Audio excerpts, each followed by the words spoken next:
جناب علی الحسینی جیسے نوجوان فعال اور پڑھے لکھے آدمی کو تو ہر حال میں وقف بورڈ کا متولی بننا ہی چاہیے، اور جو لوگ اس سلسلے میں منتخب کرنے والے ووٹر ہیں، میں ان سے گزارش کروں گا کہ آپ خود دیکھ لیجئے کہ درگاہ بندہ نواز گیسو دراز رحمۃ اللہ تعالی علیہ پر علم اور اوقاف کے سلسلے میں جو کام ہو رہا ہے وہ ہندوستان میں ایک اپنی بے مثال نظیر رکھتا ہے۔ اب ہندوستان کی بہت ہی بڑی بارگاہ درگاہ بندہ نواز گیسو دراز کے سجادہ نشین صاحب کا انتقال ہوا، کل ان کی سرکاری اعزاز کے ساتھ تدفین بھی ہوئی، کیا کہیں گے؟ ایک بڑی شخصیت اس دنیا میں نہیں رہی۔ انا للہ و انا الیہ راجعون، اللہ تعالیٰ ان کی مغفرت فرمائے۔ کوئی آئے کوئی جائے، یہ تماشا کیا ہے، کچھ سمجھ میں نہیں آتا کہ یہ دنیا کیا ہے۔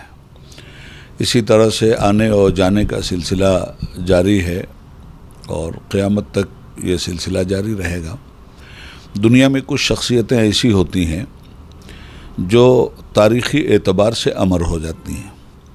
انہی شخصیتوں میں ایک شخصیت حضرت ڈاکٹر سید شاہ خسرو حسینی رحمۃ اللہ علیہ کی تھی۔ وہ ایک بڑے گھرانے میں پیدا ہوئے تھے، یقیناً بڑے گھرانے سے وہ پہچانے گئے، بڑے باپ سے پہچانے گئے اور بڑے کام سے پہچانے گئے۔ دوسری خصوصیت ان کی یہ تھی کہ صرف وہ اپنے گھرانے سے نہیں پہچانے گئے، گھرانہ بھی ان سے پہچانا گیا۔ وہ صرف اپنے علم سے نہیں پہچانے گئے، علم بھی ان سے پہچانا گیا۔ وہ صرف رفاہ عام میں خدمت خلق سے نہیں پہچانے گئے، خدمت خلق کا جذبہ بھی ان سے پہچانا گیا۔ بچتا ہے آج علم کا جو ساز دوستو، یہ بھی اسی جرس کی ہے آواز دوستو۔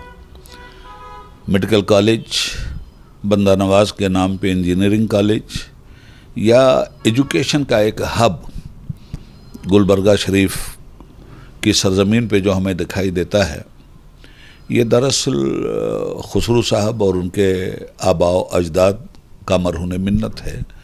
اور یہ تمام خدمات کر کے جو لوگ دنیا سے چلے جاتے ہیں وہ مرا نہیں کرتے، ان کا کام ان کو زندہ رکھتا ہے۔ میری دعا ہے کہ پروردگار عالم انہیں کروٹ کروٹ جنت نصیب فرمائے، اور ان کے وارثین اور لاحقین کے ساتھ میں آپ کے توسط سے اظہار تعزیت کرتا ہوں اور اللہ سے دعا کرتا ہوں کہ ان کے فرزند ارجمند کو صحیح معنوں میں ان کا جانشین بنائے، اور جو کام تسلسل کے ساتھ علمی وقار کو مد نظر رکھتے ہوئے ہو رہا ہے، اس کام میں اللہ رب العالمین برکت عطا فرمائے۔ بالکل، ان کے جو فرزند ہیں علی الحسینی، سید شاہ علی الحسینی علی بابا، ان کا جب کہ ہم اب بات کر رہے ہیں اس وقت جو ہے ان کی جو گدی نشینی کا جو پروگرام ہوتا ہے روایتی انداز میں وہ ہو رہا ہے، اگلے سجادہ جو ہے وہ بننے والے ہیں، اور ساتھ ہی ان دنوں جو کرناٹک میں وفد کے الیکشن ہو رہے ہیں اس کے وہ امیدوار بھی ہیں متولی کوٹے میں، کیا کہیں گے؟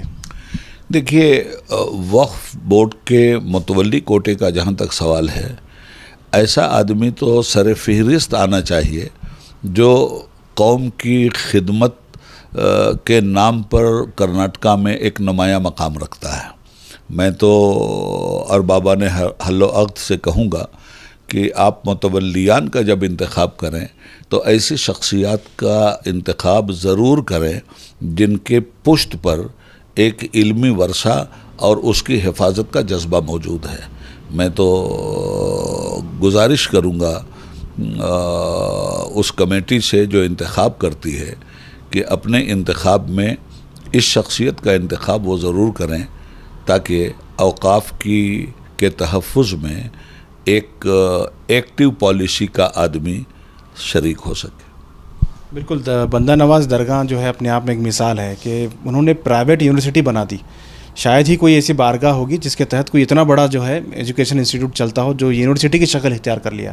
تمام لوگوں کے لیے جو اس فیلڈ سے جڑے ہیں، چاہے وہ تصوف کے لوگ ہوں، چاہے وہ دوسرے مسلک کے لوگ ہوں، الگ الگ جو آرگنائزیشن چلاتے ہیں، ان لوگوں کو بھی تعلیمی میدان میں کیا اس طرح سے آگے بڑھنے کی ضرورت ہے؟ یہ تو کہنے کی بات نہیں ہے، کرنے کی بات تھی، جو شومی قسمت سے لوگ نہیں کر سکے۔ اجمیر معلیٰ میں سرکار سلطان الہند غریب نواز رحمۃ اللہ تعالی علیہ کے ہاں اتنی کثیر رقم آتی ہے کہ ہر سال ان کے نام پر ایک یونیورسٹی ملک کے مختلف حصے میں بن سکتی تھی، اور یہ چادر گاگر کے مقابلے میں ان کی بارگاہ میں بہت بھرپور نذرانہ عقیدت پیش کرنے کی سچی تصویر سامنے آتی۔ اسی طرح سے درگاہ شریف کچھوچھا شریف ہے، اور ملک میں مختلف درگاہیں ہیں جن کے پاس کروڑوں کا بجٹ ہے، جن کے ہاں کروڑوں کی آمدنی ہے۔ میری سمجھ میں بات نہیں آ رہی ہے کہ وہ خانقاہیں جو تعلیم اور تربیت کا مرکز ہوا کرتی تھیں، آج وہ خانقاہیں خامخواہیں کیوں بن گئی ہیں، یہ میری سمجھ میں بات نہیں آ رہی۔ میں ہر خانقاہ کو یہ نہیں کہتا، مگر جو خانقاہ علم اور عمل، تعلیم اور تربیت کا تصور اپنے پاس نہ رکھتی ہو، اسے خانقاہ کہنا میں سمجھتا ہوں شرمندگی کا باعث ہوگا، اور خامخواہ کہنا کوئی بیجا بات بھی نہیں ہوگی۔ جناب علی الحسینی جیسے نوجوان، فعال اور پڑھے لکھے آدمی کو تو ہر حال میں وقف بورڈ کا متولی بننا ہی چاہیے، اور جو لوگ اس سلسلے میں منتخب کرنے والے ووٹر ہیں، میں ان سے گزارش کروں گا کہ آپ خود دیکھ لیجئے کہ درگاہ بندہ نواز گیسو دراز رحمۃ اللہ تعالیٰ علیہ پر علم اور اوقاف کے سلسلے میں جو کام ہو رہا ہے وہ ہندوستان میں ایک اپنی بے مثال نظیر رکھتا ہے۔ تو ایسی شخصیت کو جو وہاں کا ذمہ دار ہے، میں انہیں صرف وہیں کا ذمہ دار نہیں مانتا ہوں، میں انہیں پورے کرناٹک کے مسلمانوں کی روحانیت کا ایک اہم عنصر جانتا ہوں۔ لوگ سیاسی پارٹیاں دلوں پہ حکومت کرتی ہیں، بندہ نواز کی درگاہ دلوں پر حکومت کرتی ہے۔ تو ایک ایسے شخص کا جو بندہ نواز کی درگاہ کا سجادہ نشین ہو، بے شک ایسے آدمی کو سر فہرست رکھ کر ووٹروں کو چننا چاہیے، اور میرا مطالبہ ہے اور میری پرزور اپیل اور استدعا ہے ان لوگوں سے کہ آپ لوگ اس معاملے میں چوکیے گا نہیں، اور علی بابا کو چن کر صحیح معنوں میں اوقاف کی حفاظت کا پکا ثبوت دیجیے گا۔